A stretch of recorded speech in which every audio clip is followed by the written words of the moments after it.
특수활동비. 특수활동비란 기밀이 요구되는 정보활동, 사건 수사, 국정 수행에 소요되는 경비다. 예. 기밀이 요구되는 일이기 때문에 영수증을 제출하지 않아도 됩니다. 잘 쓰면 요긴 하지만 이게 잘못 쓰면 쌈짓돈이 될 수 있는 것도 이 때문이지요. 정부 부처 곳곳에 배정된 특수활동비는요. 지난해에만 8,810억 원입니다. 검찰만 들여다보면 285억 원이었습니다. 285억 원. 이영렬 서울중앙지검장하고 안태근 법무부 검찰국장 이 두 사람이 중심이 돼서 벌인 회식에서 서로 간에 주고받은 돈 봉투가 바로 이 특수활동비였다고 하죠. 이번 감찰 두 가지를 들여다봐야 됩니다. 첫째, 이 만찬 자체가 적절했는가? 둘째, 특수활동비가 이렇게 쓰여도 되는가? 예, 판사 출신이고 현재 민주당 법사위 간사입니다. 박범계 의원 연결을 해보겠습니다. 박범계 의원님 안녕하세요. 네, 안녕하세요. 오랜만입니다. SNS에 이렇게 쓰셨더라고요. 관행이라는 악습에 젖어 그렇게 도끼자루 썩는 줄 모르고 그랬을까요? 이거는 무슨 의미로 쓰셨어요? 그래서 이거를 당사자들이 해명하기는 가장 손쉬운 해명 방법은 일종의 전례인 것처럼 관행인 것처럼 얘기할 가능성이 높은데요. 저는 관행이 아닐 가능성이 높다 이렇게 보고 그 시점 자체 대선 기간 아니겠습니까? 예, 대통령 예. 탄핵 초유의 거리선거 예. 4월 21일인데요. 그때 왜 이 사람들이 이러한 특수한 짐을 갖고 있는 분들이 예. 만났느냐. 그 시점을 매우 중요하게 봤기 때문에 그런 질문을 한 겁니다. 이 타이밍을 볼 때 그 회동 그렇습니다. 자체는 상당히 부적절했다. 뭔가가 있다라고 의심할 수밖에 없다. 이 말씀이시군요. 대통령을 구속 기소한 그 수사 주체 아니겠습니까? 예. 서울중앙지검 특수본. 그리고 이제 그 상대방은 법무부의 이제 검찰국장인데요. 예. 안태근 국장 본인의 해당 여부는 모르겠으나 적어도 우병우와 관련된 우병우는 불구속 기소가 됐잖아요. 예, 예. 그런데 이제 우병우 관련해서는 특별감찰관 해체 의혹도 있단 말입니다. 여기에 법무부 검찰국의 관여 의혹도 있거든요. 의혹이 있죠. 예, 그런 측면에서 대통령은 구속 기소되는데 전직 민정수석은 불구속 기소된다. 이 시점에 예. 나흘 만에 예. 그것도 엄중한 대선 기간 중에 예.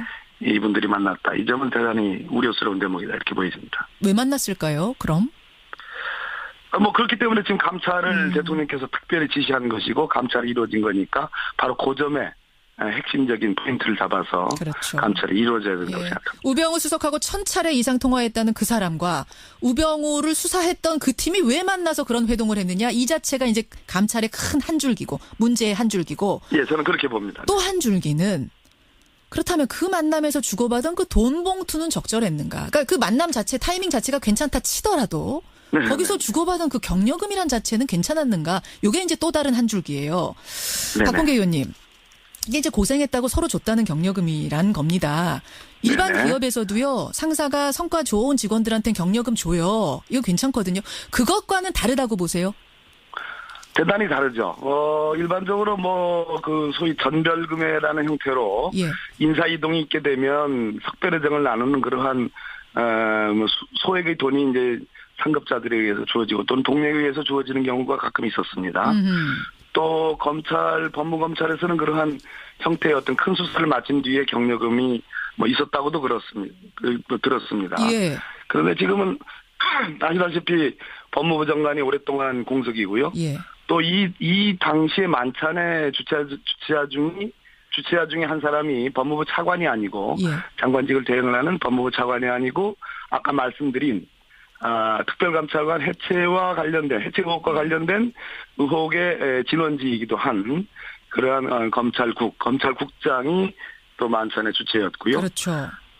그런 측면에서 우병우 전 민정수석에 대한 수사와 예. 어찌됐든 직간접적인 영향이 예. 유관성이 있지 않고서는 설명이 안 되는 부분이 있다. 그런 의혹이 있다. 예. 예. 그런 측면에서 이것은 그냥 경력금이니 전별금이니 이런 형태의 통상적인 금품으로 설명하기에는 시점상 아까 제가 말씀드렸죠. 예. 대선 기간이었고 예. 그리고 대통령 구속 기소 우병우 전 민정수석 불구속 기소 예. 나흘 뒤이기 때문에 그러한 의문들이 있는 겁니다. 아니 근데 저는요. 이 특수활동비라는 게 기밀이 요구되는 수사나 국정수행에 쓰라는 돈이잖아요. 기밀이 요구되는.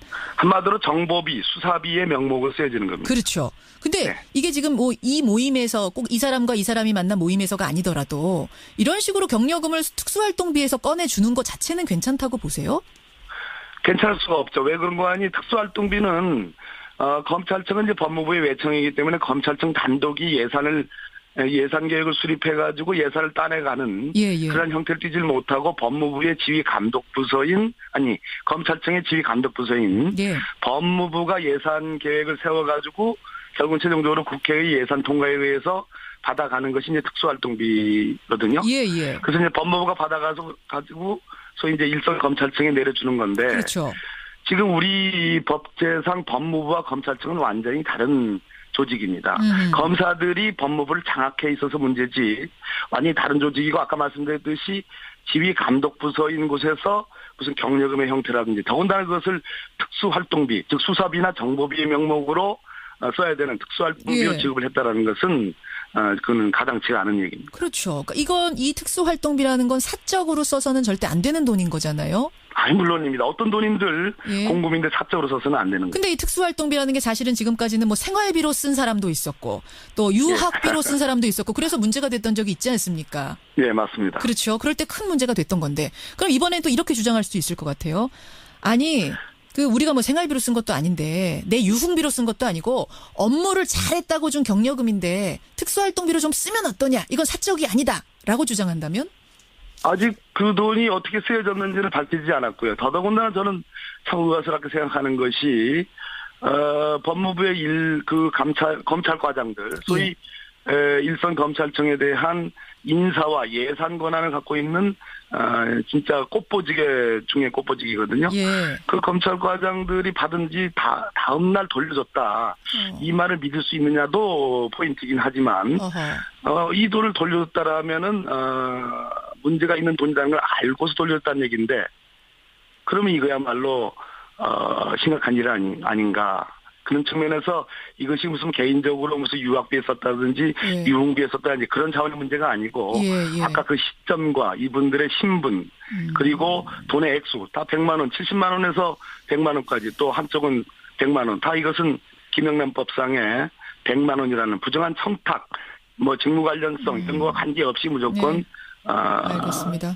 문제가 되는 그런 항목에 해당합니다. 이러나 저러나 다 문제라는 거네요. 그러니까 지금 이거 타이밍상 만남 자체도 문제인 거고 이게 특수활동비인데 이런 식으로 쓴 것도 문제고 혹은 특수활동비 이렇게 써도 된다 치더라도 김영란법에 또 걸리고 이렇게도 걸리고 저렇게도 걸리고 다 걸린다는 거네요. 특수활동비는 정확하게 얘기해서 경력금으로 쓸 수가 없습니다. 없는 거죠. 알겠습니다. 박범계 의원 만나고 있습니다. 그나저나 이제 이 사건에 대한 감찰을 시작으로 해서 검찰개혁이 본격화될 거다라는 얘기가 많이 나옵니다. 박 의원님. 네네. 강금실 법무부 장관은 검찰개혁 하려다가 실패했어요. 이번 법무부 장관 누가 될지 모르겠습니다만 이번에는 성공할까요? 지금 문재인 대통령께서 진로했다는 그런 기사가 나오는데요. 검찰개혁은 문재인 대통령께서 대통령 되시기 전부터 오랜 동안에 본인의 운명처럼 사명으로 말씀을 해왔던 것이고 조국 민정수석을 임명함으로써 검찰개혁은 이미 만천하에 공헌이 돼 있는 겁니다. 그런데 이 사안은 어떤 사안인가 하니 제가 아까 시점상의 문제를 얘기해 드렸죠. 그러니까 심각한 공직기강의 문제가 발생한 겁니다. 그런데 문제는 이것이 보도가 된 이후에도 당사자들 서울중앙지검과 법무부에서의 해명이 참 일종의 가관이라고 보여지는 겁니다. 전혀 문제의식이 없는 거죠. 조직의 불감증이 그대로 드러난 거거든요. 이 두 가지 차원의 문제입니다. 그러니까 법무검찰에서 일어나는 골마 터지는 여러 문제들은 바로 대통령의 직격탄이 날라오는 겁니다. 그러니까 개혁의 대상으로서의 법무검찰을 보질 말고 정말로 공직기강에 제대로 공직기강을 세워야 될 사정기관의 중추가 무너져 내렸다면 그리고 아무런 문제의식이 없다면 조직이 불감증에 걸려 있다면 그것이야말로 정말로 나라의 위험한 일이고 대통령에게는 더더욱 위험한 일이다. 그런 차원으로 한번 접근할 필요가 있고 일반적인 의미의 검찰 개혁의 문제는 대통령께서 워낙 그것은 철학으로서 강조해온 문제고 조국 민정수석을 임명함으로써 그것은 이미 일반적으로 진행되고 있는 문제이기 때문에 이 사안과는 별개의 문제다. 근데 네. 지난번에도 노무현 대통령도 강한 의지 가지고 검찰 개혁하려고 했고 강금실 장관도 마찬가지로 의지는 강했는데 조직의 반발이 워낙 심하니까 이게 안 됐던 거 아닙니까? 이번에는 그럴 가능성 없겠습니까?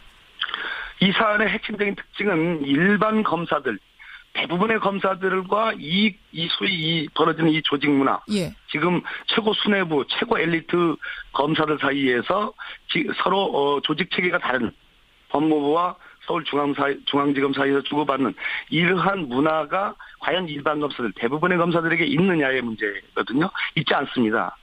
일반 검사들에게는 정말 상상할 수 없는 일들이 지금 벌어진 거거든요. 그런 측면에서 저는 다수의 검사들, 대부분의 검사들은 이 부분에 대해서 개탄에 맞지 않을 것이다라는 생각을 갖고 있고 그것이 곧 내부로부터의 개혁을 추동하는 큰 힘이 되지 않을까. 그런 차원에서 검찰개혁을 추진해야지 과거의 검찰개혁처럼 정말 정광석화 같은 무슨 사람을 도려낸다든지 또는 조직의 저항을 무릅쓰고 일순간에 한번 제도적 어떤 천착을 개선을 그냥 순식간에 이루어내겠다라는 그러한 어떤 순식간적인 어떤 검찰 개혁이 아니라 내부와 함께 가는 개혁. 내부의 개혁 동력을 키우고 우리 검사분들에게 대부분의 검사분들에게 한번 묻고 싶어요. 아니 잠깐만요. 과연 바람직한 것이. 박 의원님, 지금 말씀 듣다 보니까 궁금해지는 게 그럼 그때하고 지금하고 검찰 조직 내부에서 개혁을 원하는 이 느낌이 달라졌단 말씀입니까? 원하는 강도가? 2003년도 일이거든요. 강금실 법무부 장관 이제 임명해서 검찰 개혁을 추진했었죠. 예. 그 당시와 그 이후에 벌어졌던 여러 가지 법무 검찰 내에서의 많은 정말 스캔들들이 있지 않았습니까? 그런데 지금도 목전에서 벌어지고 있는 겁니다. 그러니까, 이런 측면에서 검찰을 아끼는 내부 검사들이 정말 이 사안을 어떻게 볼 건가? 저는 충분히 우려스럽게 이제 진짜 내부 동력에 의해서 검찰 개혁을 이뤄야 된다라는 그런 공감대가 저는 만들어지는 과정에 있다. 만들어지고 있다. 그때와 2003년과는 분명히 다르다는 말씀. 그런 차원으로 검찰 개혁을 접근하고 그런 차원으로 검찰을 저는 청와대가 대통령이 바라보고 있어야 된다 하는 그런 측면을 말씀드립니다.